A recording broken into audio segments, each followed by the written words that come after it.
Dr. Matt here. Long hot summer, you know there's going to be plenty of heat exposure, so how do we keep our cool on site? It's pretty important. We've talked a lot about heat hangovers, and this is a real key of managing it. So right behind me we've got a bit of shade. Now, you don't need more degrees than a thermometer to understand that shade is good. It beats standing out in the full sun, right? We know that. So simple stuff you can do. What about pouring a bottle of water over our head? Geez, that feels good. Doesn't actually do a lot. What do you mean? I feel great after it.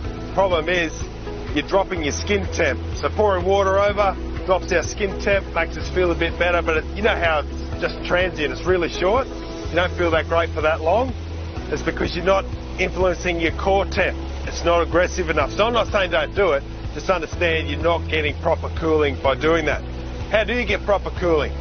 Jumping in aircon. But not for 5 minutes. You're going to need to be in there for maybe 10, sometimes 15 minutes to get a proper drop in your core temp.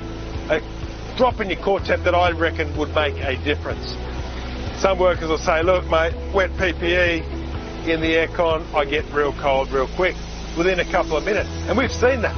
We're monitoring core temperature. We can see core temp still up here. Skin temp drops and they want to get out of the aircon while they're still hot.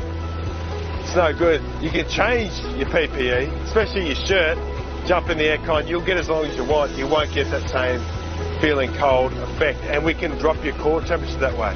Other ways of dropping core temp on site, getting into the slushies. We talked about that previously, where you put a bit of ice in the stomach, it drops your core temp by drawing heat out of your body. Pretty effective. It's not a bad way to do it. There are all these other things being marketed to you. You might have heard about ice vests, cooling collars, etc. Research shows they're not that effective, but they do make you feel a bit better because of that skin temp drop. And look, we're all about making you feel better, so do what you think's right. But on hot days, when you're feeling the heat, you really need to be aggressive and drop your core temp. So it might be slush and aircon at some point to get that done. Hope that helps you out. Long hot summer ahead. Get into it. Thank you.